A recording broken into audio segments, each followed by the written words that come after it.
There we go. All right, Mr. Kevin Hyde. Howdy, howdy. I'm good. How are you doing? I'm doing great.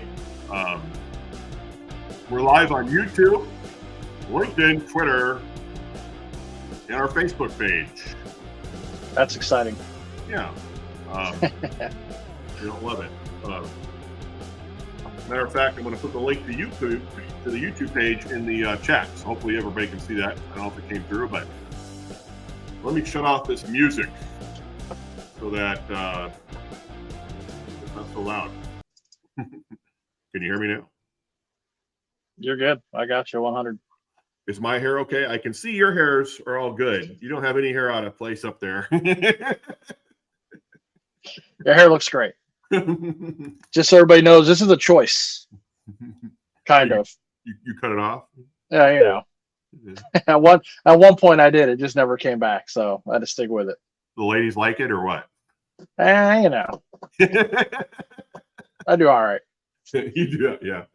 All right. All right. Well, short version is, you're a successful agent here. Let me fix the little comments so I can see it. If anybody has any comments or questions along the way, just click on the link in the chat and we'll be more than happy to try and answer your question for you. This is Mr. Kevin Hyde, who lives in Florida. And Kevin's been an agent. We're going to talk about how long he's been an agent, how he sells, but he's sold somewhere around 350 policies in the handful of years he's been with us. And we're going to walk through that process and ask a lot of, in detail questions, and hopefully we can learn something for everybody. But one of the things about Kevin is that he's a part-time agent. Yep. And he has a full-time job in one of the busiest restaurants literally in the world, for one of the largest, most well-known chains in the world. So he's got a real job. He doesn't screw around. He works hard all day. I've been there, and that's a very busy restaurant. It's a lot of time, energy, and effort. And he's one of the managers there and key people there. And he's been there for some time. But the point is that he's been able to do that and balance his own personal life, and be a successful Medicare agent. And I think that's one of the reasons, one of the main reasons I wanted to talk to you and interview you and provide this for other agents is, so often on these social media channels and all these, everybody's focusing on these guys that are selling 500 a year or whatever, 500 a month or whatever they claim. The vast majority of agents are 10 a month, 15 a month. In fact, a high performing agent in Medicare in the top 5% is about 15 a month or more. And you've been able to do that consistently for several years now, on your average. And we're going to talk about how you've done that to be such a high-performing agent with a full-time job. And I think that's an important thing to talk about. How can you possibly do it? So tell us about yourself, where you're from, how many kids, family, all that good stuff, and let's do this. Yeah, let's go. I'm 43 years old. I live in Fort Myers, Florida. 2 kids, 2 daughters, Emma and Grace. Emma is 18, first year of college right now. My daughter Grace is 16. She's a junior in high school. She keeps me very busy. But yeah, we're getting outer bands of a hurricane right now, but it's going north of us. Thank the Lord, because we just got pounded last year and we still haven't fully recovered yet. So I don't know what would happen if we got hit with another one. But there's one coming up on this side of the coast up here as well. I see. Way out way out there. I don't think it's going to come near. But I did prior to doing insurance. So, right now I am a full-time restaurant manager. Prior to that, I was in retail management for a long time, 4 years in the Marine Corps. That's how we met. Semper Fi to any Marines that might be out there. But then before that, I was a high school and college student. So, not much to tell before my time in the Marine Corps. But, I'm a pretty simple, laid-back guy. I like to golf a lot. I like to go to the shooting range and spend time with the family and work a lot. Now, how do you spend most of your Saturdays in the fall? Saturday afternoon in the fall. Come on, brother. Let's let them have it. Saturdays afternoon are spent watching Notre Dame football on the Notre Dame broadcasting channel.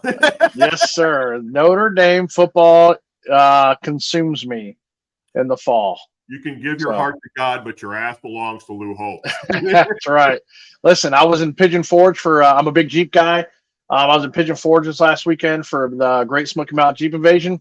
Not Saturday. Saturday, I was glued to the TV watching Notre Dame football and the FedEx Championship all day. So I've got my priorities in order when it comes to that. So you and I met a long time ago, well before insurance, How tell everybody how we met? You kind of just briefly mentioned it, but Yeah, Marine Corps. I was 2nd Battalion, 4th Marines. I was in the weapons platoon, and you were platoon commander, I believe, 2nd platoon. third And 3rd platoon. I'm sorry, 2nd platoon. We used to detach the 2nd platoon a lot, Lieutenant Scott. But you and I spent a lot of time together, and that's kind of how we met. And after my stint in the Marine Corps, I got out in 2003 and kind of found you back on social media, and we've been kind of connected ever since. How many years were you in the Marine Corps? Was it 4? 4 years, 99 to 03. Yeah, I was so dumb I stayed in 22 years. Yeah, it worked out all right for you, I guess. That contract. Now, so we met in about, I think it was 2001-ish. Yep, 2001. Not far after September 11th timeframe, I think. Well, actually, I think it would have been 2002. I was in security forces in Georgia for 9/11. That was a pretty interesting. And then I PCS to Camp Pendleton in December of 2022. So I got it to right. I took my leave and I got there right at the beginning of 2022. Yeah, so 2021 I left security forces. So yeah, and so we were in the infantry together. We used to do all that fun stuff. My years are all messed up. Yeah, that's fine. That's how we first met. Now, when did you get your license and get involved in insurance? How did you get started? All that good stuff. Like, well, honestly, so I got my license in either late 2020, I think, late 2020, early 2021, maybe. And I got it. You know, I would see your posts on Facebook talking about it, and to be honest with you, I was like, yeah, sales isn't my gig. You know, I need to know how much I'm making each and every week, and I didn't really think it was a thing. And you were just always persistent, never directly, directing it towards me. We just put it out there what you were doing. You're looking to help people, and finally, I just said, he's a smart guy. I remember you were a smart guy. I go, let me talk to him. And I remember we set up a half-hour phone call, which we ended up on the phone for about 4 hours, and I was like, yeah, this is what I want to do. And then COVID hit and kind of delayed everything. And then about as we were coming out of COVID, I kind of refocused on it, and here I am. Yeah. So you got licensed what year actually was it? Oh man, I think I got my license in early or late 2020, right before AEP. Because I remember I was like, yo, I'm licensed. And you're like, oh, great job. And you're like, yeah, it's that was going to get nuts for me. And I was like, all right. So we kind of waited till really after OEP of 2021. Because I remember I got my first lead in April of 2021, right after OEP. So, okay, so let's go with that, April 2021. And just full disclosure, are you an employee of us, or are you your own independent agent, your own business owner? I'm an independent agent. There you go. I just wanted to put that out there because I know you have the logo and everything behind you, and I don't want people thinking, you're. It is a nice logo. I like it. Well, thank you very much. We like it. That was designed by our own team, actually, and that whole thing in the background there is designed by our own team. So I'm not as cool as you. I just have my wall behind me, so up my game. So you're an independent agent, and you've been with us really since April of 2021. Right. And since that time, you've signed up roughly how many people? A good roundabout number. Roughly 350. Wow. So if we're doing the math, that puts you at about a 15 a month average. Because that puts you at about 48 months, I think it is, or 28 months. 28 months is about 2.5 years. Right. So 2 years in April plus 4 or 5 months. So 28 months. So yeah, that's about 15 a month average. That's why I wanted to interview you, because you do have a full-time job as a as a manager of a very busy restaurant, and you do this. So the bottom line is, how the heck do you do it? And I know the answer. Yeah. But we're going to go into details that maybe in the advance when I sent you all my questions, I didn't tell you what we're going to go into, but I want people to know how you're doing it. So right. You're in the top 5%, really the top 2 or 3% of agents with your production as with a full-time job. And I think everybody wants to know how we do this. So how do you do it? Man, it's it can be rough sometimes. It's a struggle. It's it's a grind. It takes a lot of work ethic. It's I have my calendar set up. Like when I'm on my days off, this is what I do. for 8 to 10 hours a day. When I work, my schedules vary. If I go in at 4, I'm doing it from 10 a.m. to 2 p.m. And if I open, I'm home by 6. From 6:30 to 9, I'm taking calls and making calls. So your And professional work life outside of your business with Medicare, you have varying hours. Is that safe to say? You're right. not a set 9 to 5 deal. No. So so you can literally work from this shift for 8 to 10 hours or whatever it ends up being to, wow. So that's even, Yeah. so the consistency there is hard because we have to work around your schedule, or you have to work around Right. your schedule with the Medicare people as well. Right. That brings up a whole nother bag of questions of how the heck do you do this? And so you mostly sell on the weekends for Medicare, or? No, I don't sell on Sundays unless it's AEP, and an OEP. I'll do Sundays as well, but mainly it's Monday through Saturday, and working around my restaurant schedule, which can be kind of hectic. I'm putting in probably between 55 and 65 hours a week there. Sometimes a little less, sometimes a little more, depending on what's going on. 55 to 65 hours a week.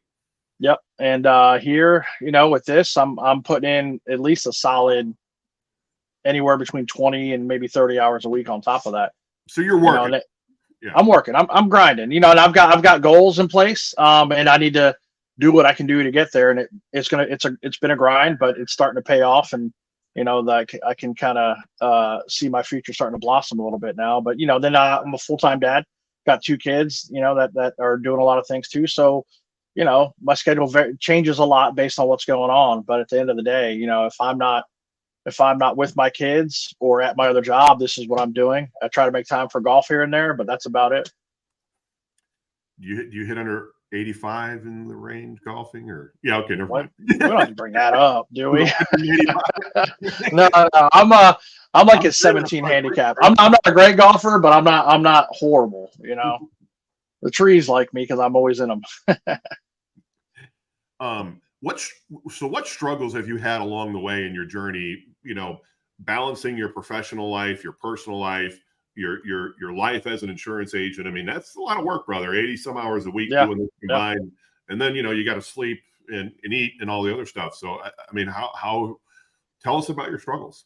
Yeah. I think the biggest thing we kind of hit on a little bit ago is time management. You can only fit so much into a day or into a week, and you just have to really find that sweet spot, what works for you. My schedule is not going to work for everybody, but I found a schedule that does work well for me. And things come up last minute with the kids or whatnot, and I have to reschedule some appointments here and there. But really, time management. I think the biggest struggle I had was just hearing no, rejection.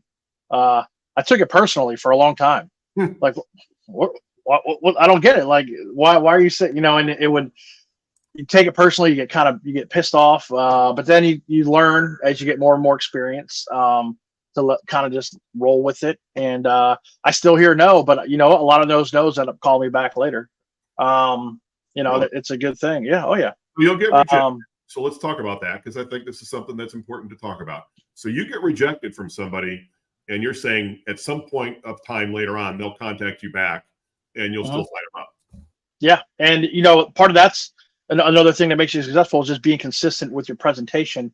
And I think the biggest thing too is being genuine with people. Like I've had people that I've walked through the entire process, and either they've determined, or I'll even help them determine, hey, what we have available right now is not the best thing for you. The plan you're in now is the best thing for you. But then 6 months down the road, something changes, they move. They get a new medication that's maybe not in their formulary or something like that, and they give me a call and say, hey, can we go back over what we talked about, because my circumstances have changed, and I'm kind of interested in what we were talking about before. So I get a lot of phone calls like that as well, and I found that in the beginning was just being genuine with people and letting them know that you're there to help them out. Yeah, this is how you make a living, but you're not here to mess with anybody's healthcare. You're here to genuinely help people, and they can sense that when you're talking to them. And I've had a lot of people that have said no, but have given me referrals or called me back to sign up later, called me back to ask questions and help them out. And, down the road, it pays off as well. So, I mean, it's never just a quick hang up when you realize it's not going to work out. Just, get them off. You want to move on to the next call, but get them off the phone gently, be genuine with them, and people respect that, and they tend to come back. Yeah, let's jump into that in a little bit more detail. But just for anybody watching, whether you're on YouTube, LinkedIn, Twitter, the Facebook group there, if you have a comment or a question, please throw it in there and I'll do my best to ask Kevin the question so that we can do our thing. But did you have a sales background before you started? There you go. No, I had a customer service background because I was in retail and restaurants, but not a sales background. I had zero sales experience. So other than, hey, do you want fries with that? That's about all you're. Yeah, pretty much. Or hey, why'd you send this back? What can I do for you? But you know what? That meant the mentality of just trying to help people out and come to a good resolution for them kind of translate. But yeah, selling, no experience whatsoever. Okay, so do you think Medicare is selling, or how is your view on this? Is it telling? Is it educating?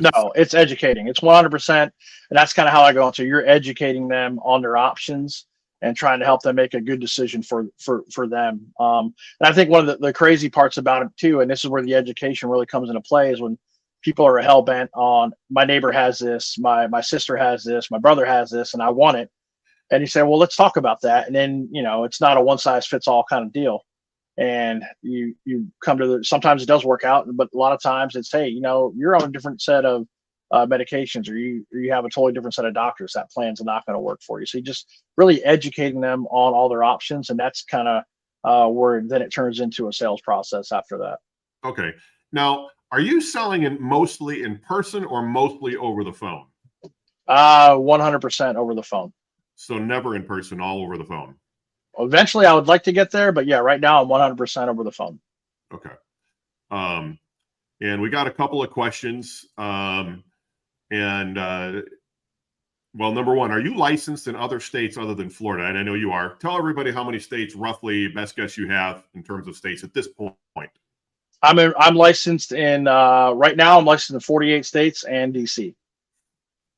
Yeah, so 48 states and DC. There you go. What state are you now? New York? No, Massachusetts and Hawaii. Yeah, okay. You need to get Hawaii so we can do a little tax deductible trip down there. So if there's any Hawaii agents, I'd love to have you in our Not a bad idea. Not a bad idea. In you personally. Not a bad idea. I'll cover the cost. Okay, so the next question. So we got about 48 states, basically 50 licenses, 49 licenses. Where do you get your leads and how? So where do you lead generation? Like, how do you do all that? How does that work? Can you everybody over and over? I got 3 questions about leads. Let's go over it. I know it's a question everybody wants to know. Everybody asks me the same question. So yeah, do your thing. I get my leads from you through AMS. I pay for my leads, and you can kind of get more into detail about that. But the way it's set up works out really, really well. Different packages for different level of agents and who want. You really can work with anybody on how much their ad spend. I think I started at $10 or $15 a day in ad spend, and I'm up to $50 a day now in ad spend. And eventually, I'd like to get to 100 plus a day in ad spend, and when I'm full time and really kind of cranking the leads and go at it. So I know that's what everybody wants to know. We're going to jump into leads some more. And again, bottom line, you're buying them from us, and we're providing the leads to you. Somebody just asked about ad spend. You started with, let's just say you had no money, right? Fair money. Yeah, I had a little bit of savings, and that's pretty much what I used to get me going. Yeah, I mean, you're a dad working at a restaurant. It's not like you're making $1 million a year. You have kids to take care of, truck payments, car payments, electrical payments, and you jumped into this business on faith to some degree. And you didn't have a lot of money. A lot of agents don't have money to start up. I didn't. I started, believe it or not, the business that I have today, I don't say it very often, but I started with $600, and I just kept reinvesting that money. I mean, truly, it was truly. I was probably about the same as you were when I started. But like you, one of the things that we had is I had an income outside of this business to help allow me to keep reinvesting into the business a little bit. I was living on some peanuts. I'm sure you were as well, but I was able to just slowly build it and slowly build it. And so Mr. Fromm has a question about, are you licensed in each state exchange? Well, we're talking about Medicare in general. His question, I believe, is related to ACA. Do you have ACA FFM certification? Yeah, I do. So, and bottom line, the short version is you're going to focus on FFM states this fall and all that. Do you have an ACA? Yep. Do you have an ACA book of business? I do. I do. And that's mostly in-person sales, if I'm yeah, correct. ACA is all in person. Local in person, yeah. Yep. And you make a decent little bit amount of money, and I know you're reinvested. Right. Yep. It's not bad. It's not bad. Yeah. And you're going to have a massive fall, I can tell you that. I'm excited. So, yeah. Okay. This is a very important question. Well, okay, real quick. So do you do any events or virtual events? It's back to the leads again, I guess. It's kind of the same thing. No, I haven't really done any events. That's something that will be coming up in the near future, especially as we get into the fall and winter months in Florida. There are a lot of different things going on where you can put up a tent and what have you. So that's something I'm going to work into my future plans. So you have ACA over here, and you have done local in-person things for that, where you're talking to people that you know and you sign them up. So we do some things as we break this down. Yeah. But the bulk of your money and your revenue comes from, at the end of the day, you're buying leads from us is what you're doing. Right. But this is for people out there. This is not a commercial buy leads for me. I don't like selling leads, to be blunt, but this is not what this whole thing is about. Right. I want to break it down because you do have a very successful agent here who works full-time and part-time as a Medicare agent. By the way, are you still thinking about going full-time or? Yes. Oh, my timeline has shifted a little bit. And I remember that was one of the big advices you gave me when we started was like, hey, it's going to take you a couple of years. I was like, oh no, things are going to be great. I'm going to do this like ASAP. And here we are, literally, 2 years later, 2.5 years later, and I want to take that leap. I was planning to take that leap this AEP. I think I'm going to push it back till early first quarter, maybe 2024. But it's coming. It's coming. I can agree with that. Have I talked you out of quitting your day job? Oh yeah. You've talked me off the ledge a couple times, multiple times, Joe. Yeah. Folks, if you're part-time, don't quit your day job. There's no way I could have done this without my full-time income. No way. Right. Medicare is not, it's being sold by all these IMOs, everybody out there, as a get-rich-quick thing. But would you agree with the statement that Medicare is not a quick-rich scheme? It's a get-rich-slow scheme. Yes. That's right. It's a get-rich-slow thing. And I say that it takes 3 renewal years. You have to be in your 3rd year of renewal, personally, in my opinion, unless you just come out of the gate swinging, which is hard to do because of money and all the resources needed to do it. It takes 3 years of renewals before I think you go quit your day job. So there's a question here about AMS from Mr. Fromm. AMS is a marketing company that I own. I'm debating on whether I want to just get rid of it altogether and just put everything under Patriot or whatever. But AMS is a company that I own. It's a marketing firm, and I have debated on that. But we'll talk about what it does. It's not like I'm going to stop doing what I'm doing. I just might, for legal purposes, because the accountant's telling me to do things, I might just shift it over. How do you know? Great question here from I don't know who, but how do you know when you're ready to quit your day job? And for you, what does that mean? Like, how much money and revenue do you need to bring in for you? Different for everybody. Roughly about 1.5 times of what I'm making with my day job. And the reason why I say 1.5 times, because a lot of people might think, well, what if you're bringing in the same amount? Well, in this business, you have to spend money to make money. So I've got to be able to spend money on lead generation. I've got to be able to spend money on marketing events and things like that to help sustain the business. So you have to be able to, live comfortably on what you're used to making, but you have to have that extra revenue coming in to expand your business. So I'm looking at 1.5 times of what I'm making now. So one of the things I like about you is, even though you're part-time, you truly understand this is a numbers game and you have your numbers. And that answer that you just gave is probably the most intelligent answer that I've heard from any agent on any group, maybe ever, because nobody really truly wants to get into the hardcore numbers. So what you're saying is, if you're making $50,000 and that's in your personal life, and that's the job that you're making, and you're comfortable in, and you can live on that income, you truly need to bring in $75,000 in your Medicare business, because you're going to take $25,000 of that, using that math, and you're going to be reinvesting that into your business. Right. Using that. Okay. So 1.5 times your income needs to then put in 0.5, or, well, I guess it'd be 1/3 in that example, of the money right back into your business to keep it flowing. Okay. Love it. That's a great thing. So hopefully everybody heard that. So what he's saying is he needs 1.5 times his annual income from his Medicare sales and his ACA sales to then, in his mind, be able to resign from his job and move on. Yep, exactly. Unless you have like a 25-year-old spouse that you're married to with a great job. Just kidding. Yeah. Are you married? I'm not married. Lady. That's why I'm so happy, guys. No, I'm kidding.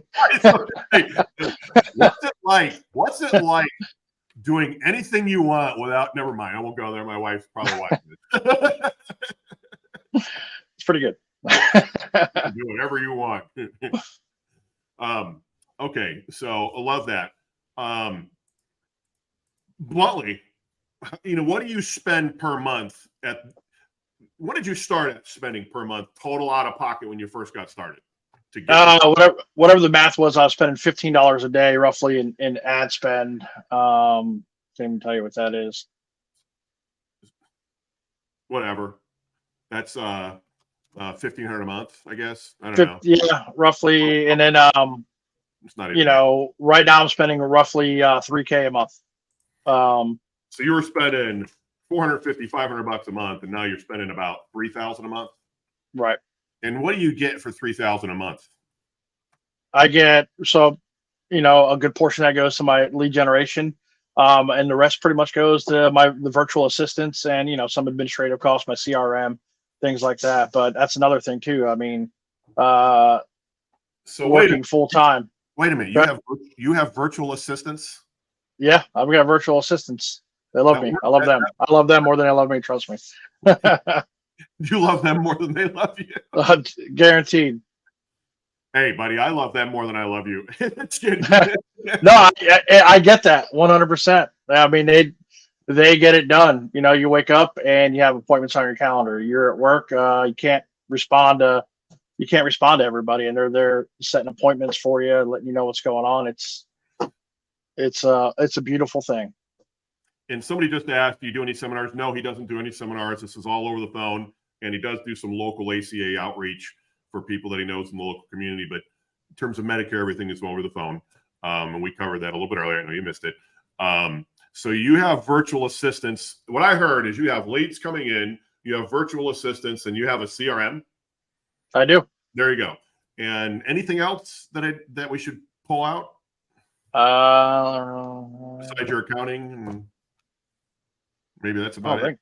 Yeah, so missing something. I don't know. Yeah. Yeah. So that's what I call the system, right?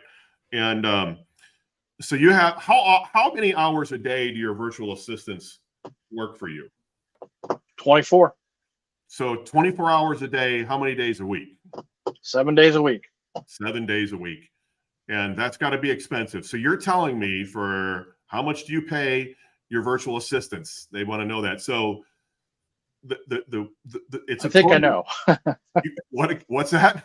I believe it's you can 25 at $25 a day. Yeah, you're definitely wrong, Ross. Oh. I don't know. No. Let's just explain it for everybody, because I know everybody wants to know the answer to this question. So I have a whole bunch of virtual assistants that are employees of mine. I pay them. Kevin pays me to ensure that he has a virtual assistant working for him 24 hours a day, 7 days a week. And everything is done through us as Patriot. Kevin, do you manage any virtual assistants? Nope, not at all. Who does it? I'm assuming it's you, because it ain't me. Yeah, it's me and one of our key virtual assistants who does it. Who's a real blessing to us all. But yeah, that's correct. And they do a wonderful job. Now, where are they located at? Philippines. Yeah, so we have virtual assistants from Canada, from the Philippines, from India, and even some from Pakistan. I have people from literally all over the world, but for what supports Kevin and our agents, we have virtual assistants. Those ones are located in the Philippines. I go there every year, usually for a couple of weeks. We host a nice big convention for them. I can tell you they're extremely well paid. None of them ever quit, and we have a waiting list of people to come on anytime we want, because we are probably one of the highest paying companies in all of the Philippines. Bluntly, we pay 7.5 times more in income than the average income of the Philippines. So, and there's way more than that, including when I take them to 5-star resorts and treat them like, you know, the kings and queens that they are. But so that's how we do that. And again, somebody asked the question, so you're paying $3,000 a month, how many policies do you write? How many have you written since you started? And you haven't always paid $3,000 a month, but that's what you're paying now. No, I haven't always paid $3,000 a month. You know, roughly 350 policies I've written since I've started. Yeah, somewhere in there. I average about 15 a month. If I write less than 15 a month, I consider that month a failure, and just on me. Like, I like to get to that 15 a month to really hit my number, you know. And then during AEP, I'm somewhere between, you know, 75 and 90 during AEP. Policies sold, like people sold, like new people, not okay. Yep. What is your highest month you've ever done? I have no idea. What? It would definitely be during AEP. I believe it was 35, and then my highest non-AEP month was 22. So you wrote 35 policies in AEP in 1 month? I think that was actually the November month of AEP. That would be probably last November. Yeah, last November. Yeah, I spent a king's fortune that month on leads, and still killing me. But so Thank you. Yeah. So you had mentioned a match. We do a match in that system. Everybody's different because everybody has a different thing going on. But the short version is we do a match for you. You know this. I typically match your ad spend with us at 100%. So if you're giving me $50 a day, I'm giving you $50 a day, as long as you're selling and hitting numbers that I like to hit. And I do that because, you know, in full disclosure, obviously we're getting overrides, and that's what overrides are for. But by the way, do you get any overrides from me? I do not. No. And so many agents come in here and want to have overrides, and they sell 5 policies a year, and you're selling, you know, 150 to 200 a year. Because the override, while you're not getting an override, you're getting the money back in the form of, you know, the lead system and everything else for that. Right. It's how, when you first started, you started at about $15 to $25 a day. Yeah, it was 15 for the first few months. Yeah. Right. And that certainly didn't pay for virtual assistants, and that certainly didn't cover a CRM. And that was Sean hooking up a fellow Marine, because I knew you were going to do it. The entire system was set up based on my Marine Corps experience and the years I spent planning. And I won't even go into all that, but the system was meant to be for somebody like you. And I don't know that I can plug and play everybody into it. And I don't know that I want to plug and play everybody into it, because, you know, it is what it is. But let me ask you this question. How many leads does it take for you? Do you have any idea, by the way, how many leads you have in your CRM, like, ever? There's a number up there. I couldn't tell you straight off the bat, but I bet you're about to. Funny, I know that answer. Yeah, so you're pulling in about, on average, some months you're going to do way more than, you know, and some months you're going to do way less, kind of depending. But it takes about. Let me ask this: what percentage of close? Because I think this is a great question that so many people get wrong. And I'm going to frame it a little bit differently, like this. So many agents come in and they want to get 10 leads. And from those 10 leads, they want to sell 45 people. So out of 100 leads that you get, how many would you say you legitimately close? Like, what would be, 500 leads, I would say legitimately probably 15. I would say that's generous. I would say agency-wide, we're at 8%, which means you're closing 8 out of 100. The reason why you're 15 is you're more experienced at this point. We've had as low as 4% or 3.5%, I think it was, and that agent was still profitable. So, you know, it does work. So good there. And you are you profitable, bluntly? Yeah, I'm very profitable. Yeah. Yeah. How has this business changed your life? You started with not a whole lot. Like like, can you give example, like how has it changed your life, I guess? Man, it's maybe just a lot more financially stable. I've been able to do things with my family and for my family that I haven't been able to do in the past. I bought my daughter a truck a couple of years ago. She had one, it broke down and wasn't really worth it too much. And I had a lot of money laying around. I was like, let's go buy you a truck. It wasn't a brand new truck, but it's a good truck. She's had it now for about a year and a half, drives it to college and back. I helped my youngest daughter buy her truck, stroked a nice little check to my daughter's college to help pay for her tuition. And really, just whenever somebody needs something, I'm able to do it and put a lot of money into savings, help grow my business a little bit. And not struggle. I still have my full-time money coming in that pays my bills, and I'm able to do a little bit with that, but I'm able to live a life that I wasn't able to live before, and be comfortable and not stressed, about what am I going to do if something happens. If right now, if the engine of my Jeep blew up, I know I could put a new engine in it, or I could go buy a new Jeep. Did you pay cash for the trucks? Oh yeah, just stroked a check. So boom. So you have a Jeep and your two daughters have trucks? Yep. You're definitely a Florida redneck for sure. And I'm gonna tell you this, and outside of that, there's no way I could afford. And this was a very eye opening to me. No way I could afford the insurance on those things. After I added my daughters to my insurance and I saw what it did to my insurance bill, I called my mom and I was like, "Thank you," because I had no idea what it was going to be like. And I know I was a horrible teen driver. I got in a wreck, got a speeding ticket. I know that insurance rate was high. I had a sister who had a car, so yeah, it made me appreciate how much my parents spent on us growing up. Once that happened, I wouldn't be able to afford that without this. And I have never told you this, but one of the proudest moments I've had is your upline, because I know where you started, and I know you didn't have a lot, was when you bought your oldest daughter, I believe it was, that truck, and I knew you had paid cash. I just wanted everybody to hear that. For me, it was a proud moment because, I could have sat here for years, and I'll say this, I guess, I would have made millions of dollars, and I still, I'm not poor. I would have made millions just working kind of by myself. And,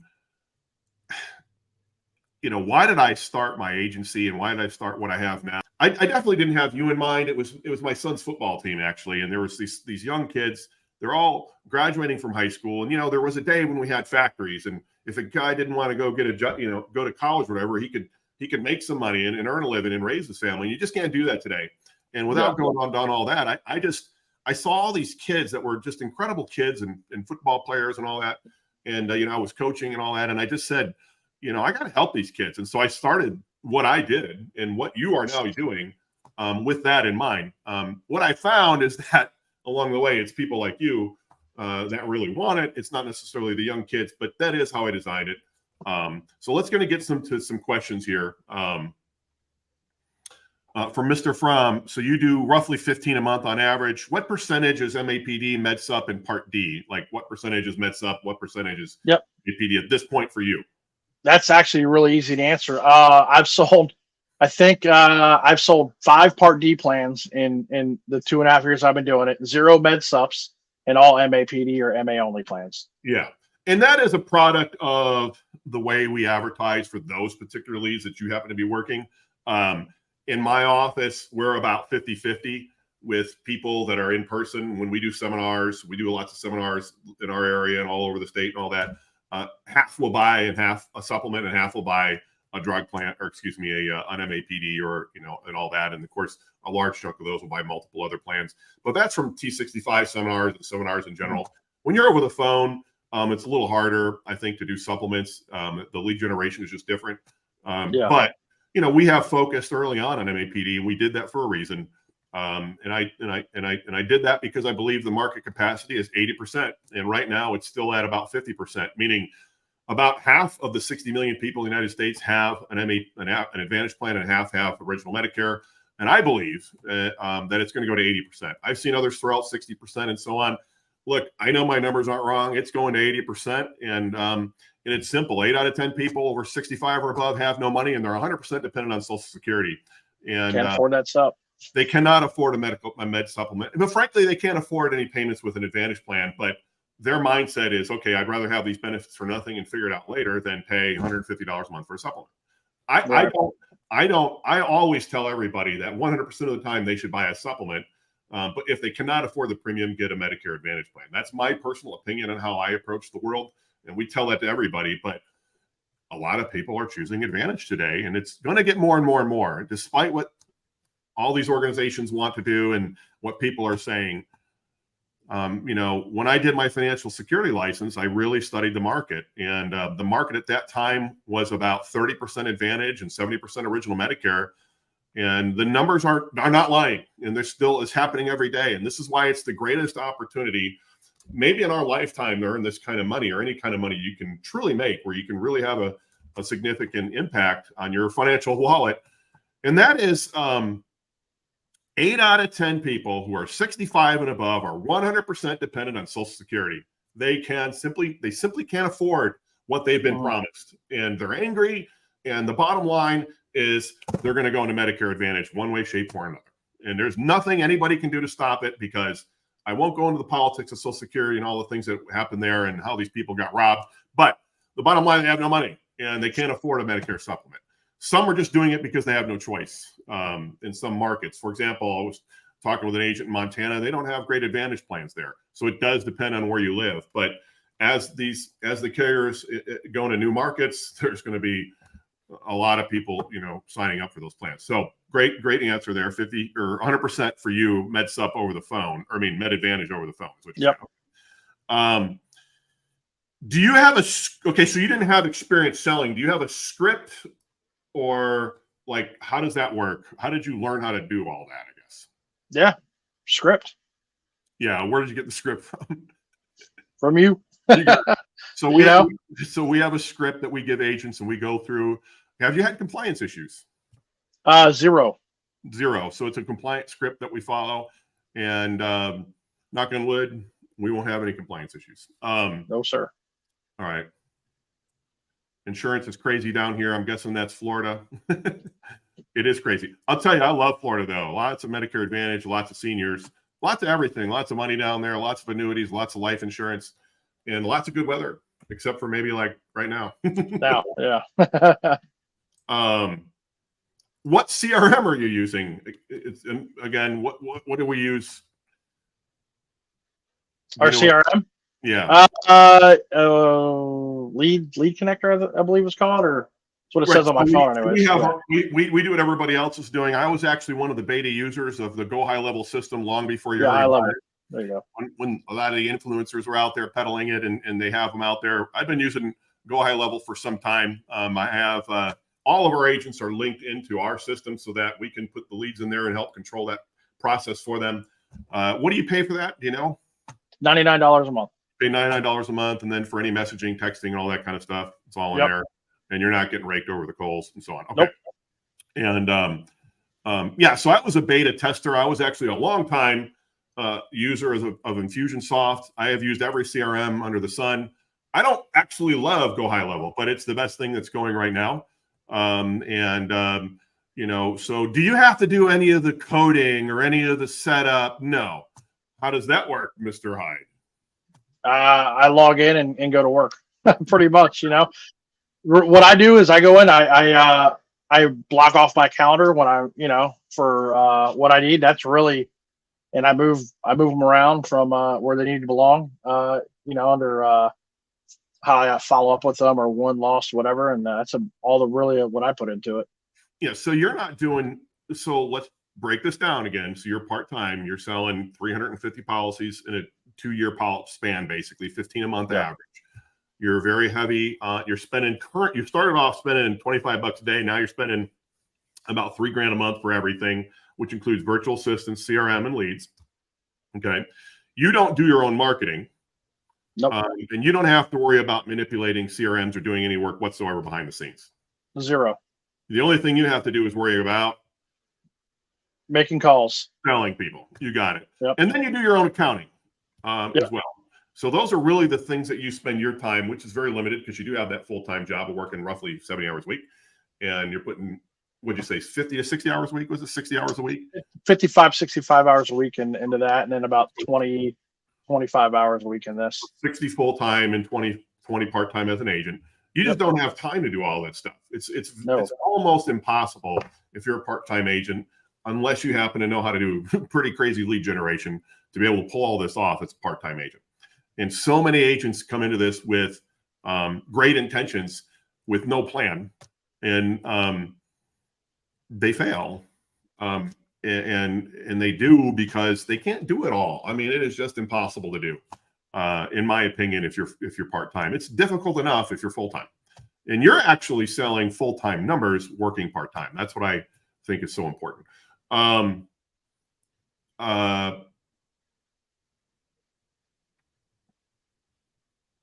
Blah, blah, blah, blah, blah, blah, blah. Do you use the CRM for recording your phone calls? Yes. All the phone calls are recorded in the CRM. Yep. Yeah. And so in our office, we take those calls and we actually store them into a separate CRM to make sure that we have them for 10 years, but you have them. I don't know if you do that, but we do that.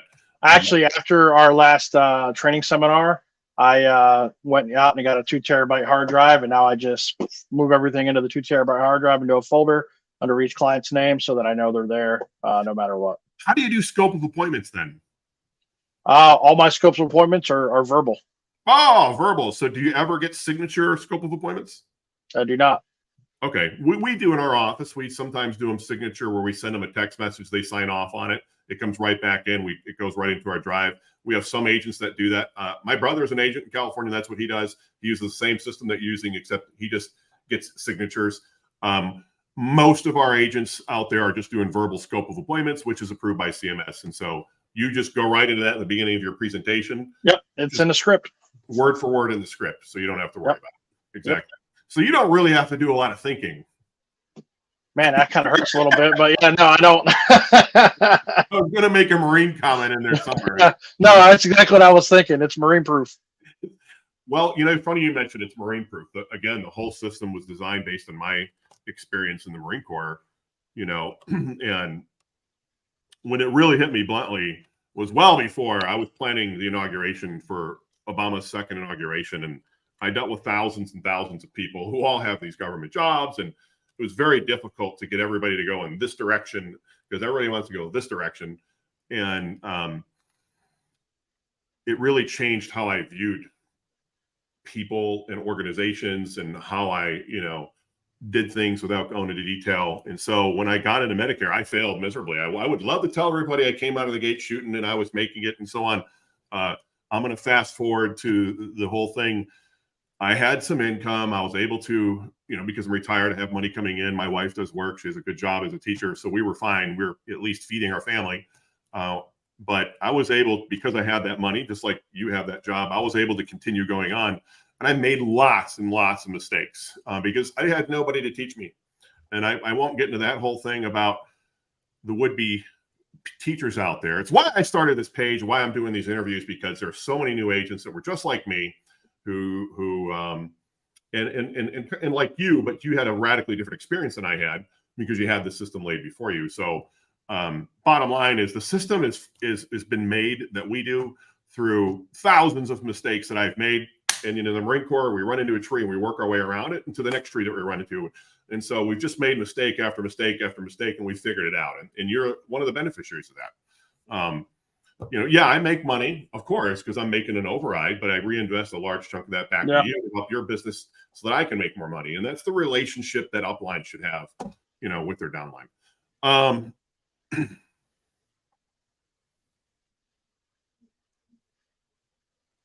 So we talked, do you ever work a T65 lead list and cold call?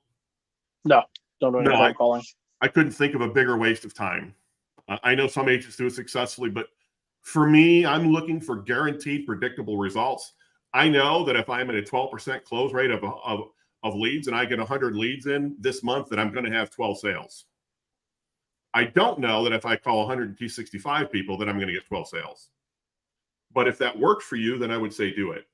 That being said, we have a list of every T65 in the United States for the next several years. and we give those leads to our agents as they want to. If they do seminars and all that kind of stuff, we give them all the leads they can handle. Those aren't really leads; those are just data points. But if you need a mailing done for you, T65 seminar or whatever, that's where those come from. And so we literally have every single T65 in the United States and Puerto Rico as well, and DC. So we know how many there are nationwide, and it's a pretty staggering number.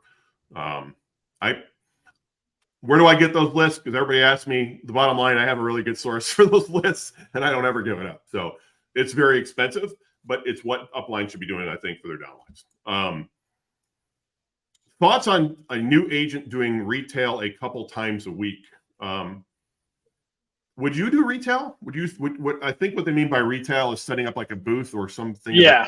Yeah. Yeah. I would do it. I just, full time, I would definitely do it. Part time, I just don't have the time. I've got, so much going on with my full time job, my family, and this. But full time, I would definitely set up shop.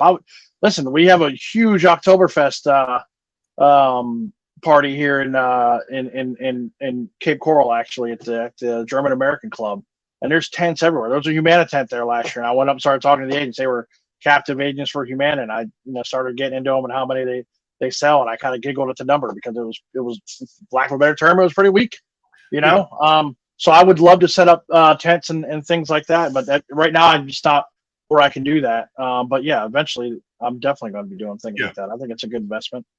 So that question, thoughts on a new agent doing retail a couple times a week? I do it every day. You either have time or money. If you have money, you can buy leads and things can happen pretty quick for you if you have a good lead source. If you don't have money, and so many don't, you have time, hopefully, and you should set up lots of events. We do our events locally as well. We just did one a couple of days. We did 2 last week. And I think we walked out with a total of about 45 leads from that. Yeah. And if you have to pay for a booth, get a carrier to pay for the booth. They'll do it for you. You're going to have to schlep their products or whatever, but a lot of times they'll pay for it. I mean, there's a place we do a thing every year where the local sheriff's department, a couple counties just north of us, they do a night out thing, and it is nothing for us. I think they charge like $500 a tent. I'll get one of the carriers to pay for it, and we'll get 60, 70 leads out of that thing. And we absolutely will then, place them with that carrier if we can. We still try to maintain that fiduciary responsibility to the client, but all things being equal, we're going to, kind of move them in that direction, that carrier. But we had a great relationship with all of our carrier reps, and particularly Anthem Blue Cross Blue Shield. We have a great relationship with them, and they've helped us out a lot, and we've helped them out a lot. Trust me, I know how much money I bring into them, and it's worked out well. So yes, you absolutely want to have a great relationship with your carrier reps, and you definitely want to get out there and work the local area. I'm a big proponent of, using that high school football analogy, right? You want to win your conference. You want to win that local region, and you want to dominate and not let anybody even come close to beating you. And nobody where I live can beat us if I don't want them to, because I'll have to spend more money than they will. They just have no chance whatsoever. And, bluntly, we know everybody here. Like, we're the local people, I couldn't go to your neighborhood and do that because who the heck am I where you live in Coral, But then I think you need to win your region. And then I think you need to win the state championship. Yeah.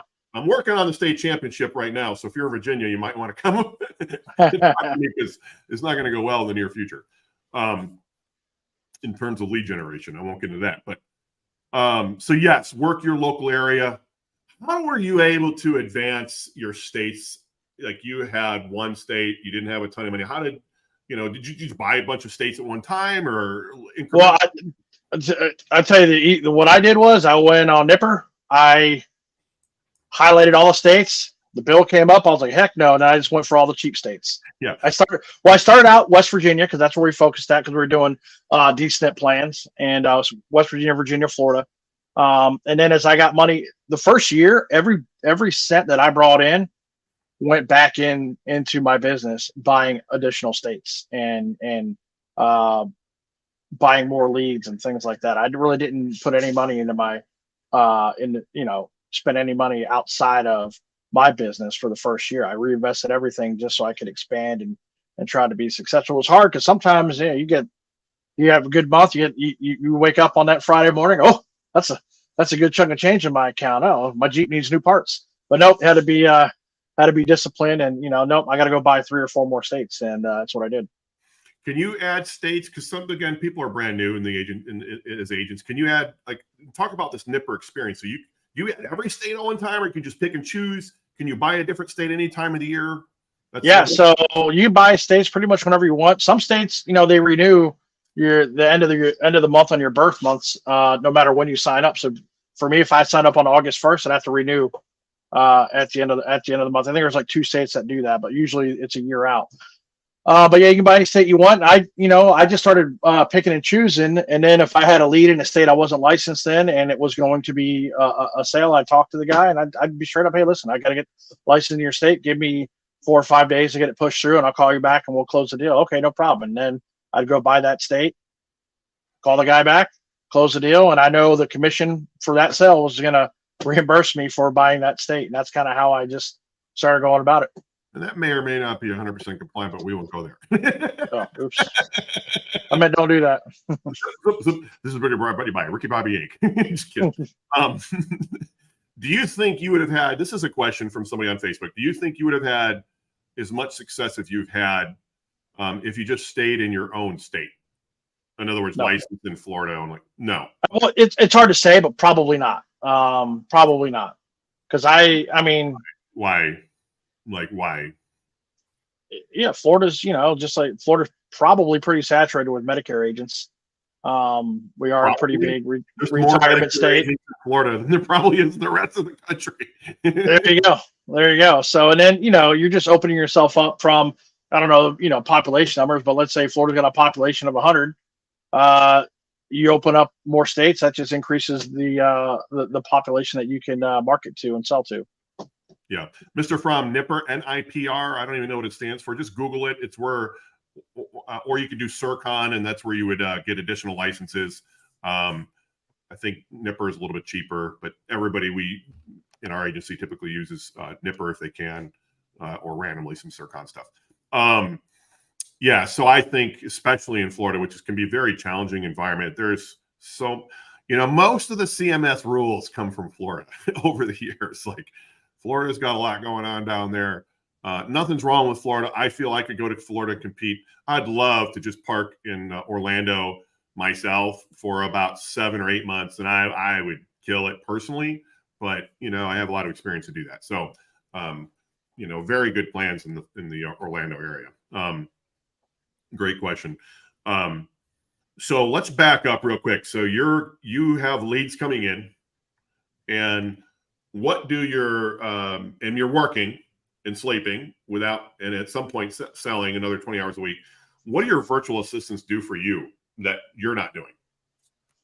They set my appointments. They answer questions that are coming in from the leads, and setting my appointments. And sometimes, if I'm not busy and I've got leads coming in, sometimes I'll chime in, but I try to leave them alone to do what they do, and they're very good at it. Very good at it. Yeah. So what we do is so another way of putting it is you get a pre-qualified appointment that should be, in theory, ready to buy on your calendar. And then you pick up the phone using the CRM, which is a recorded line, and you follow a presentation that I essentially gave you. Correct. And you're an independent agent. I'm an independent agent. And I don't pay you. I've got all that. You don't pay me anything.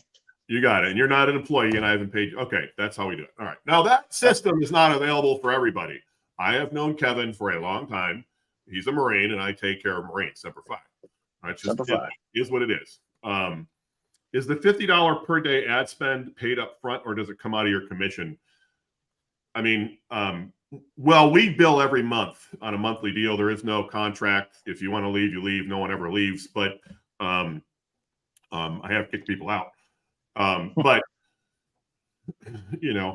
there's an expectation of production in my mind. There's not an unlimited amount of good quality leads that you can get out there. So that's why I don't let everybody in the system. I have more people wanting in the system than I could care to have. So I don't truly allow it. But however the money comes out, your pocket. Where does the money comes out now from your revenue that you're bringing in, right? Yep. Yeah. Was it hard to cash flow in the beginning, or? It was the first few months, but to be honest, after the third or fourth month, you start to get in a rhythm. There's nothing more terrifying than my first call. I remember it like it was yesterday. Probably the only call that I can remember almost verbatim, because it's your first call, and it was slightly terrifying. But after that, first month I think I did 3, and then my next month was 5, and then the next month was like 2, and I was like, yeah, it's going okay. And then my fourth month, boom, it was 12, and then it was 15, and then it stayed right around there until AEP rolled around. So then I had that extra money coming in, and the buying leads wasn't as difficult. And now really my renewals pay for my leads.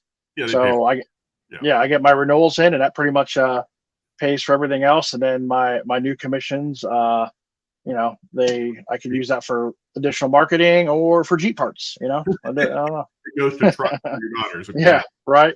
Or hey, she needs something for school. Here you go. What you got?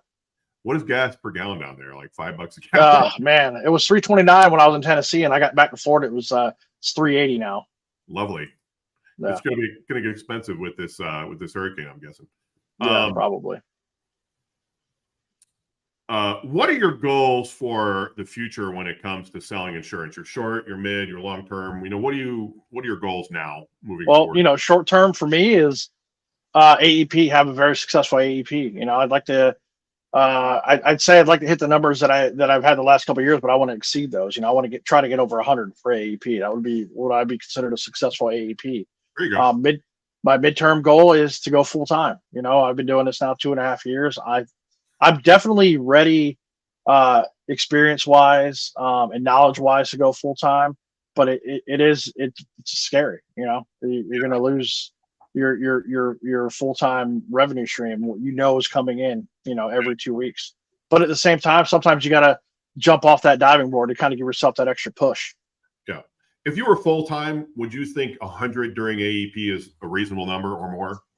I would say very reasonable. And if I was full time, I would probably want to try to double that for AEP. Honestly, there you go. And would you say that 100 for an agent with a full time job doing this part time is hard or easy to do during AEP? It's somewhere in between. I wouldn't say it's extremely hard. It's not easy by any means, because you have to be very disciplined. You have to put the time and effort into it. But if you do put the time and effort into it, and you're getting a quality leads, you should be able to do it. Yeah. No problem. And then my long-term goals, honestly, is to build an agency, have agents underneath me, and kind of follow your business model. If I'm being honest, you're very successful, and you've been a great mentor to me. And I kind of want to build, something that you have. I don't think I can get to the level you're at anytime soon, but to just have a few agents underneath me, and be able to mentor them like you have me and build something successful, I think would be huge. Yeah, no, and we're going to help you do that. We actually have an agency builder program, because I just can't talk to everybody, and is what it is there. What advice can you give to an agent, whether they're new or whatever, that's struggling to get sales? What advice can you give from your experience here now? Man, there's so much. These are the old Jim Valvano speech, never give up, right? But if you still have to have good routines in place. I think that's the biggest thing. You got to be persistent. You have to be consistent. Find a routine that works. You're gonna have to experiment a little bit, but when you find something that works, stick with it. In the first 45 seconds of every phone call that I have is pretty much scripted. I say the same thing every time. Well, let's back up right there, because you're hitting home run, and I don't normally give this away, but I'm going to give away $1 million right now, literally. Say what you just said again. The first 45 seconds of every phone call is scripted, and I say the same thing every single time. I don't even need to look at the sheet anymore. It's just rattle it off. And if you find that consistency, you're going to find success, Yeah. So the first 4 or 5, or did you say 45? 45 seconds. There you go. Okay. Yeah. So when we train people here in our office or independent agents, a lot of times, it is nothing for me to spend an hour or 2 hours on the first 2 sentences. because you have to get that introduction right. It has to be, I won't go into it now, but it is vital. And you have to get it down. You have to have certain tonality and pitch and all this kind of stuff to really get it down. But frankly, at the end of the day, it is Medicare. People are still going to talk to you, even if you're just bad at it. Yeah. Because what I like about Medicare is it is so confusing for people.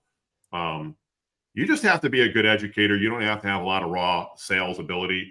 But if you have a lot of effort, you can make a lot of money. Yeah. And I'll say another thing is, this is the one that I've found to be really helpful. Just be genuine with people. If you don't know the answer, don't make something up. Let them know. Hey, I don't know that. That's a great question. I don't know that answer. I said that a lot in the beginning because I didn't know everything, but I'd always come back with the answer. Google is your friend. You know, you find a lot of this stuff on cms.gov or whatever. A lot of the answers to your questions there. But just be genuine with people and let them know you're there to help. And sometimes helping them is just reassuring them that they're in a good plan. You know, and again, like I said at the very beginning, a lot of those people will call me back later or send me referrals because they know that I have their best interest in mind. I'm not just there to try to push them into a plan to make money. And it goes a long way. You just being genuine with people. Okay. This is coming from a Facebook user again, but I'm going to ask it in two different ways. The first one is a little bit back ago, you said your first phone call, you just had a lot of anxiety, maybe fear. Describe that, will you? Because so many, I went through it. Everybody does their first time. Like, describe it. Well, you know, it's your first phone call. You know, you're going to get questions that are going to test your knowledge. It was a dual eligible beneficiary that I was talking to. So you're trying to answer his questions about Medicare and D-SNP plans and Medicaid questions. And the gentleman I was talking to was very hard of hearing, so he's screaming into the phone. He was what? Screaming. And I remember, you know, he had we were going through his different options, and we were trying to list his medications, and he had to get up to get his medications, and he was in a lot of pain because he had just had hip surgery. So he's screaming, and he sat down, and then we got all that taken care of, and we were going to sign him up, and I was asked him to get his red, white, and blue card. He had to get up again, and he just started cursing, you know, and I was like, oh my God, I think I just lost him. But you know, at the end of the day, I didn't. He was just upset because he was in pain. But it's just, you don't know what to expect that first time. And after that, the second call was a lot easier. Third call easier than that one. So do you have any anxiety about calling people now? Zero. How many people have you called in 2 years? Guess, I wouldn't even know, but I could find thousands, a couple thousand probably, at least. Okay. So now you're touching on something that I think so many people, how many leads does it take for you to do this? Do you have any idea? No. I bet you do. About anywhere from 200 in a bad month to 500 in a good month for you. Yeah. That's right. And, you know, bluntly, you're not paying for all those. You're getting a lot of them from us, but I'm doing that because I'm getting production. So that's why I will match, you know, as an agency owner or as an IMO, I have no problem giving you leads because I know I'm going to get money out of those leads. At the end of the day, it's a handshake deal that we have. We don't have a contract, right? Nope. I don't do any kind of long-term commitments because what am I hiding behind? Some legal paperwork, you know? So I just don't do it. I don't know, Mr. McDowell here. You know, let's kind of, so yeah, it takes a lot of leads for an agent to really make it.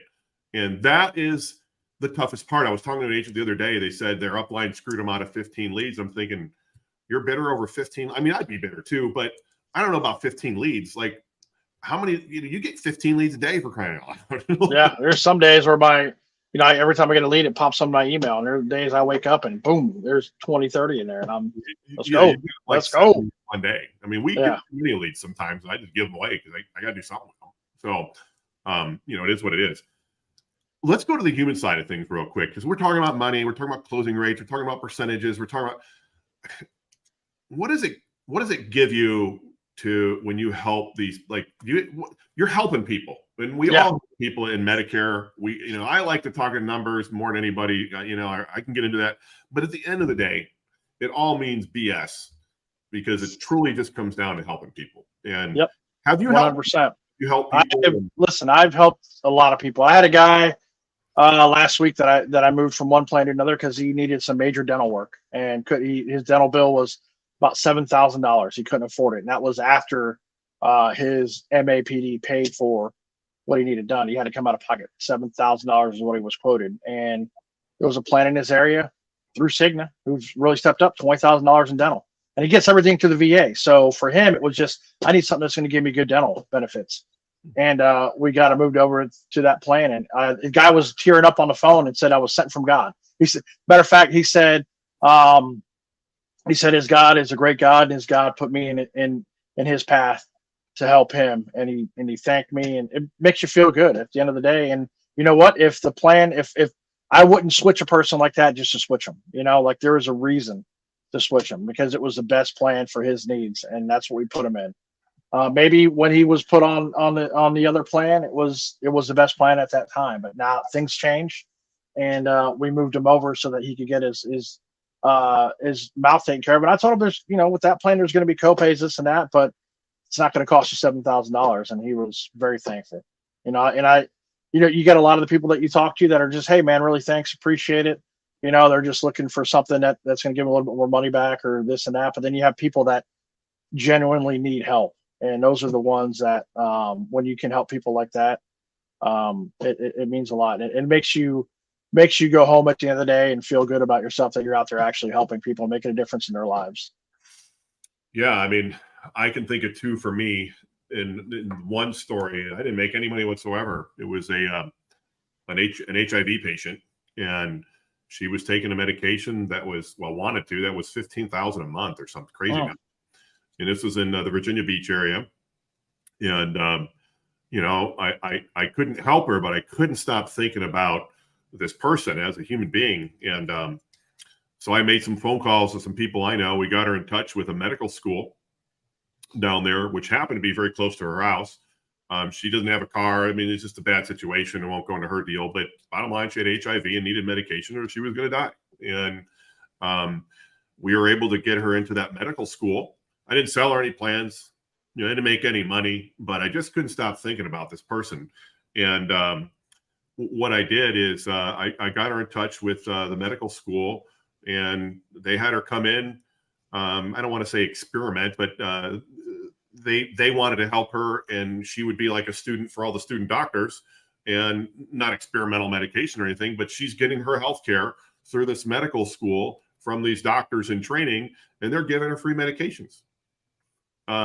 And she's still there to this day. That was 4 or 5 years ago at this point. I call her every so often, but it's not about the money all the time. I mean, for me, I definitely can focus on the money, and I think we all can, and it's important. We got to pay our bills, but the true focus has to be here, in your heart. And that's where the money comes from. You know, it's not from, the numbers stuff. It's great. But if you want to be a numbers type person, you have to be, I think, but it truly has to come down to people and having people in your heart. And I think it's the same thing for agents, for downline agents and your upline.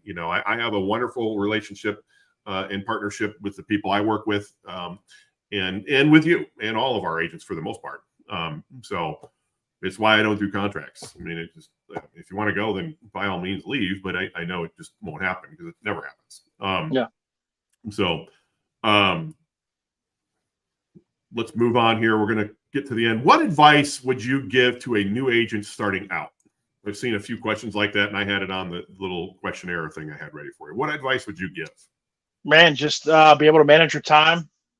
Don't take it personal. That was my biggest one, outside of time management. Don't take it personal when you get rejected. And just every day try to learn as much as you can. Be genuine with people. Don't listen to the noise is probably a good one, because you kind of hit it earlier. And a lot of people, new agents, we see it. They join these social media groups and things like that. You've got people in there talking about how great they are, patting themselves on the back. And then you're looking at yourself like, man, I can't do that. I'm a failure. No, don't listen to the noise. Block it all out. Do you, and you'll be fine. But at the end of the day, you're gonna hear no. You're gonna hear it no a lot more than you're gonna hear yes. It's like playing baseball. You can get 3 hits every 10 at bats. You're a Hall of Famer, but you fail 7 times, right? In this business, same thing. You're gonna fail more than you succeed. calling failure just a no or a rejection. But if you stick with it, you'll hit your stride. You'll do fine. Yeah. I mean, I personally, coming from my background as an officer in the Marine Corps, nobody ever told me no, ever. And when I got involved in the insurance business and Medicare, and I did final expense and all that, isn't the first time in my life I was getting a lot of no's, and I struggle with it. I would stay up the first year, as I said, I struggled with this, and some of it was transitioning out of the military and so forth. But I remember one night it was like, midnight or something. I'm staring at the ceiling of my bed, and I had sold somebody early in the morning, and I made a really good commission. It was about $1,000. Okay. But I probably talked to 25 people that day, and all except for one told me no. And for some reason, for about a year, and that day included, I always just focused on the rejection and never on the positives. And for me, my turning point was I was sitting in bed looking at my ceiling, and I feel like a failure. I mean, nobody ever told me no in the past, and these people told me no all day long. And I just started thinking to myself, well, what's the positive? Well, the positive is I made $1,000, and it just hit me like, dude, you just made $1,000 today. If you did that every day, you make, I made more money in 1 hour than a household makes in a week in America. And you have the ability to do that in this business. And I was a rookie in those days. Now it's nothing for me to do, when I'm really selling 3, 4, 5 a day, if I really want to, on a good day. And I know you've had those days. What's your highest total sale day? 7. What's your lowest? 0. Have you had a lot more zeros than sevens? Oh, a ton more zeros than sevens. Have you a lot more zeros than ones? Yep. Yeah. It's hard. The mental aspect, I call it mental state management. I think that's the hardest thing for everybody, because, man, if you're at a 7% closing rate and you're focusing on the 93 like I did, it's a long, tough road full of anxiety and difficulties. But the truth is, you can become a millionaire on those 7 people. Yeah, that's the truth. And it's just, for me, it's at this point, how many times can I buy 100 leads? If I can do it every day, I'm going to get to that million quicker. And, that's the truth. Do you think, by the way, that, not to get into, that you in this business could be a millionaire at some point? Absolutely. How long do you think, based on your numbers and all that, if you went full time in this deal, how long would it take you to get there, would you say? Ooh, I'm not very good at math, but if I was full time, I would say I could probably get there in 3 to 5 years. Yeah, 5 years. I would say 5 years. 3 is a tough one. You'd really have to, really do it. But I think 5 years is reasonable. May sound unrealistic, especially if you're brand new coming out of the gate. But have you ever had this experience where in the beginning you were let's move it more towards now, where people just say to you, man, Kevin, I've talked to 10 other agents and you really know what you're talking about? All the time. Why is that? Like, I know what I want to say, but I want to get you to say it. So how did this happen? Man, I don't think I have the magic answer you're looking for, but just studying and learning and asking questions, you learn things. And you know what? Even talking to my clients with the experience they've had, I'll give you an example. I talked to a client that had TRICARE for life, and I didn't close the deal with them, but I picked their brain. They were on a MA only plan, had TRICARE for life, and I just kind of, do you mind if I ask you a couple questions? Yeah, no problem. And I picked their brain, what their experiences was with their current plan and how it worked at TRICARE for life. They had any problems, any roadblocks, questions through their doctors and things like that. And so I kind of educated myself through a lead, and just learning, taking those learning moments and rolling them into being able to answer questions. Well, did you ever get the answer to the question? I'll lead it a little bit. Did you ever get that kind of phrase from somebody when you first started selling? Like, man, you really know what you're talking about. At the beginning? Yeah. No. And so the difference between then and now is experience. Reps. You got to get reps, right? You got to get at bats, whatever the phrase, you got to get repetitions. And there's only one way to get that. And that is how? Dialing the phone. Getting a whole bunch of leads and talking to as many people as you can. And just like in any job, you just get better at it. Yep. There is nothing better or more complimentary than when you get to that point in your career doing this in your business where somebody says that to you. Yeah.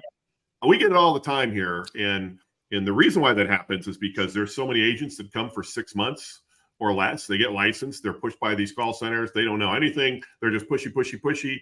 They can't answer any questions other than what they've been taught on some, regurgitating some basic information, and they can't get in depth on anything. They have no idea. And when you get a couple of years, especially I would say 3 AHIPs, that's where the magic is that I've seen. 3 AHIPs, you're pretty darn good. And what I tell agents all the time that are brand new is, how do you really learn this crap? Get the Medicare and You book, put it in your bathroom, and instead of looking at your cell phone on Facebook, look at that book. And I mean, read that thing truly. And I'm kind of joking a little bit, but read that thing in and out over and over and over. I read it all the time. It's super boring. I know most of it by heart at this point, but that's where you can get a lot of information. The Medicare and You book, just download it. You can Google it. It's right out there, and it'll tell you all you need to know. Matter of fact, that's how I developed our seminars. When I do our in-person seminars, it comes from the Medicare and You book. It's accurate information, and I get it right out of there. So let's kind of wrap it up here. What would you say is the toughest thing when selling insurance? Hearing no. Okay. For me, that was the toughest. It's different for everybody. Some people might be getting leads, things like that. But hearing no at the beginning, really, like you said, you dwell on the no's and don't really celebrate the yeses, Yeah. And that turns a lot of people off. I've had a lot of friends in the insurance business that lasted a couple months just because they kept hearing no, and they didn't stick with it. Another phrase is, you didn't quit. Don't quit. It's just, I put that thing out there a few weeks ago about flipping cards, literally flipping cards over.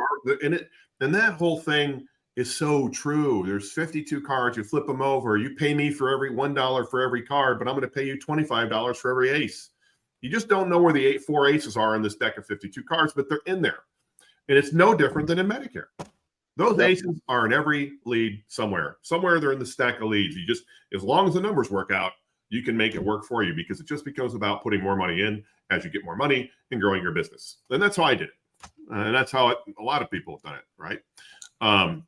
Awesome. Any questions that you may, there was a question, how do you learn all these plans in each state? What carriers do you prefer to work with? What carriers? Did you have a favorite carrier one way or another, or carriers? I have a favorite carrier based on frequency of payment, but that's about it. Honestly, when somebody's looking at or talking to me, I'm looking for carriers have nothing to do with it. I look at the plan in black and white, and is it the best fit for them? There you go. So that's really how I do it. Client. You don't really give a rat's butt about the carrier. Your job is to help people.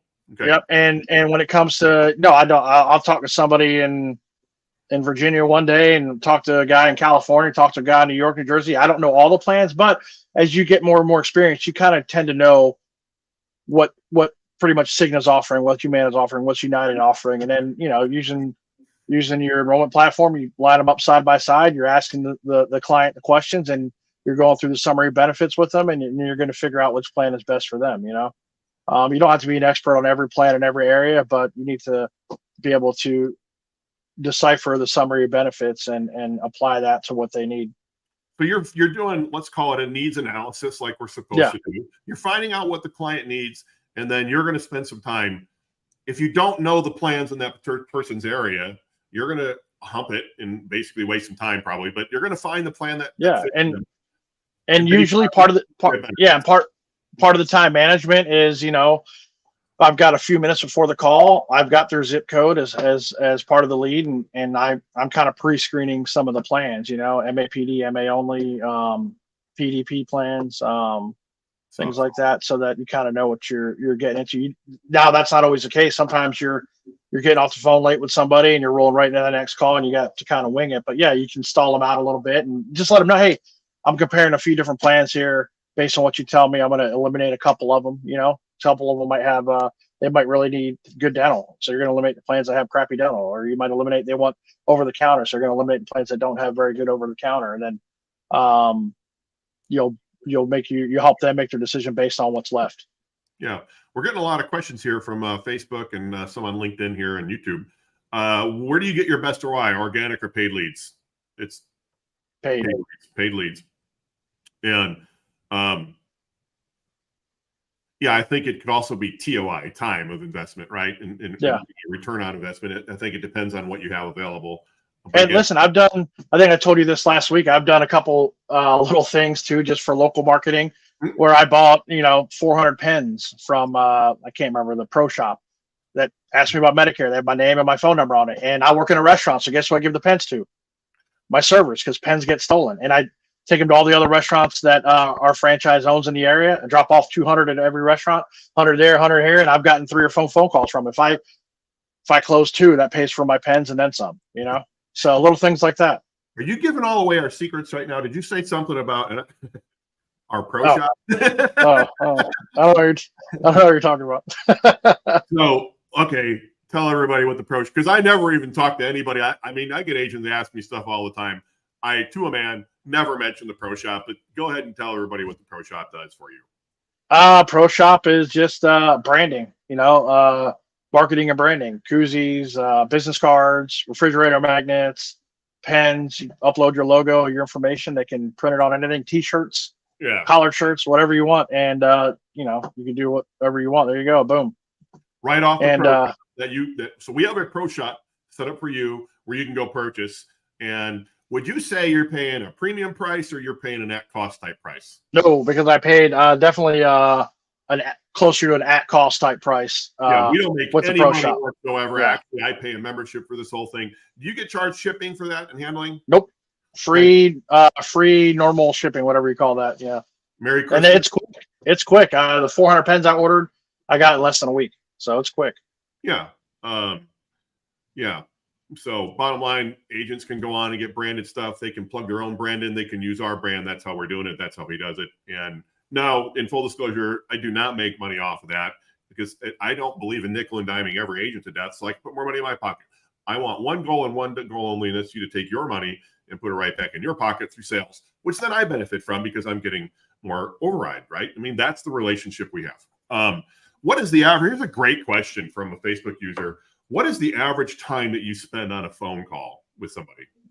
Like, no, I mean, starting out, they could get pretty long, especially when you're looking at people that are dual eligible, because there's a lot more to go over. Right. But for your average everyday Medicare, if I'm closing, a half hour, but usually if you're not closing, 10 minutes, 10, 15 minutes.